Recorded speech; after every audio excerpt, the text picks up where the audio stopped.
All right, first things first, in order for us to install our new thermostat upgrade, we want to turn off our existing furnace. On my system, it's just a switch, turn it off. If you have a different kind of or older system, you also want to turn off your circuit breakers as well in order to avoid getting shocked or, a short or anything like that. So first things first, we're going to shut off the furnace. All right, so I'm going to try and replace this old Honeywell. Here we go, they already unscrewed it. That's what it looks like under.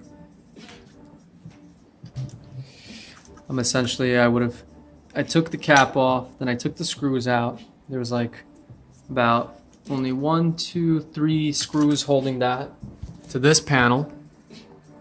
And then I'm going to screw this panel off, get to the wires, and then install. Boom. This sexy thing right here. I mean, don't it look gorgeous? I mean, it just looks boss. I just like the copper look and whatnot, so, it's about time to get an upgrade. Yeah. All right, so let's see what's next. Well, I'm gonna take this off, and then we'll see. All right, so I basically got all the screws out. My system's really easy. It only has a red and a white. That's it, because it's only heating I have installed in the house so far. Eventually, I'm going to try and upgrade and add central cooling to it as well, and that'll be some additional wires. But I don't have to label anything. I'll skip that because red, white, there's only 2. And so I'm going to remove this, and I'm just going to have the 2 wires left. Now, this is what it's going to look like once the whole panel's gone. Just going to have the 2 wires sticking out, and that's it. For now, I think I'll try to, if I'll be lucky enough, use the same plate. I won't take the plate off, and see if it's compatible with the new nest that I'll put in there. So I'll clean this up real quick, and then cross my fingers and hope it works. It's clean, but then I found out the nest comes with one. So forget about it. The situation left behind from the previous thermostat is pretty ugly. So I scraped away all the dripping paint and all these edges and all this stuff, and I kind of smashed away all this loose plaster because I gotta make this canvas clean before I paint it beautiful. You know what I mean? So since the hole was pretty big, I had to use some fiberglass crack repair tape. This stuff is pretty easy. You just cut off how much you need. You cut it down. It's self-adhesive. So I cut a little hole in the middle, and then I'm just going to plaster over it. All right, it's been spackled. So yeah, it doesn't have to be perfect. Just make sure you're a little bit more than less generous with the spackle in terms of its surface. Don't worry about bumps. Those are going to get sanded away. Anything outside of this area I don't have to worry about because I'm renovating this whole place anyway. It's going to all get painted and whatnot. So right now, you definitely want this just to dry up and then sand it down as clean as possible because a plate's going to go over it anyway. I didn't even have to do this, but I just like everything to be done right. All I needed to do was use this right here to get everything nice and smooth. I'm taking my time. There's a faster way to do this if you want to use plaster of Paris that dries up super fast. But then you'll get a very sensitive material that will basically crack and chip away eventually anyway. So this is a slightly more permanent fix. Still drying up. Almost there. Tip for drying up your spackle or joint compound faster, it's heat. So I got a space heater here, blowing some warm air at the wall, helping it dry up much quicker. All right, almost dry. So I'm about to start sanding. I got a little thing I prepared here. Right here.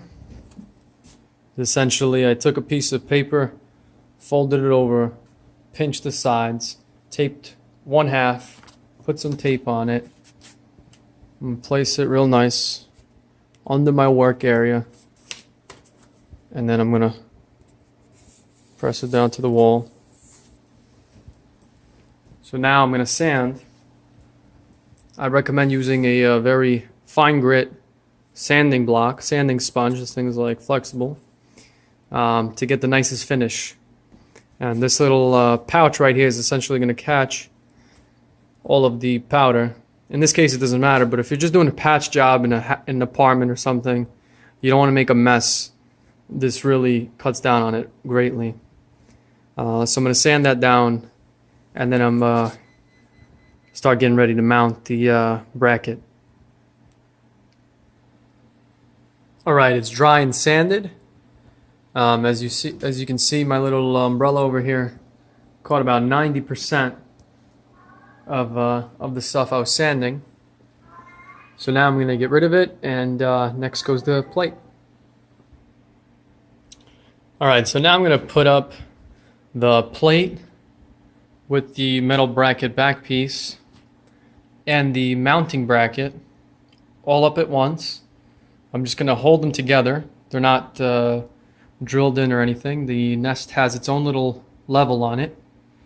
Once I find that proper position by looking at the level, making sure that bubble is right in the middle, then I'm going to take a sharp long object and mark a spot there, and then I will affix the mounting bracket to the wall.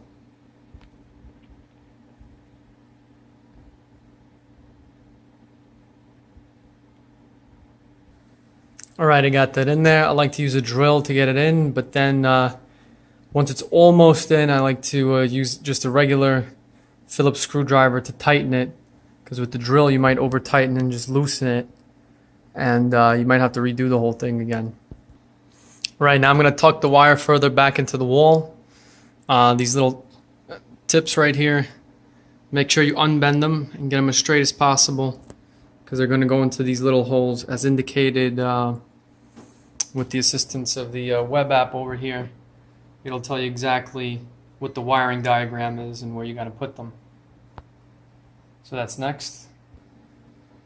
All right, now the wires are in, and you know they're good. Once you get them in there, this little piece right here is actually going to press down, letting you know that it's secure in place. Now all I got to do is attach my unit, and I should be good.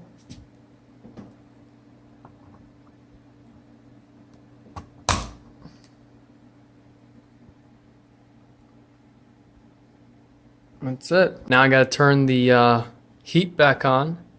So let me go to my furnace. All right, now I'm downstairs at my furnace. And all I got to do is just like I turned it off, I turn it back on. My LED should light up.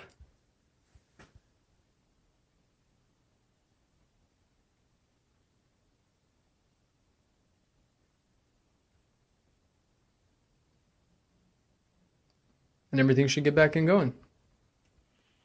All right, now I should be able to turn the thermostat on.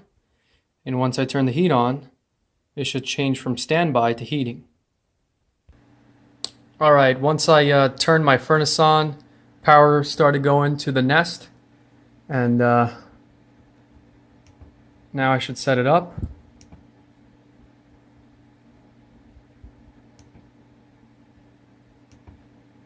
I'm going to go through my settings now. All right, so now I connected it to my Wi-Fi, and now it's going to update. It's very sleek, very comfortable to use. It's a pretty awesome thing. So let me just finish this up. All right, so now it's going to test the heat, and I should check my radiators to make sure they're warming up. So far ice cold. Let's wait a few minutes. Well, the furnace got the signal, so it's warming up. All right, it's gotten to a decent temperature. Now I can go up and check if the radiators are getting warmer. Warming up. Nice. And so now that's it. It works. And now I can use my app to change it. I can see what the temperature is from anywhere. It's going to turn the setting down when I leave the house. So, and also I have free range access. So whether you're setting this up for your own house or for tenants, you can basically see what's going on with the thermostat, adjust it remotely. You could set up accounts, give and restrict different types of settings, and also keep track of, how much electricity is being used and the efficiency of it as well. I like this upgrade. It's really sleek, really sexy. That's a nice number right there. And it looks awesome. Altogether, my rating for this would be it's an easy install, pretty quick, simple. Took a little longer because of the patch job. But other than that, if you are in any way handy, you could pretty much do this. I'm not a contractor or anything like that. I've never done this before, and I'd say it was pretty simple. All right. I hope this helps you guys. If you have any questions, please leave me a message.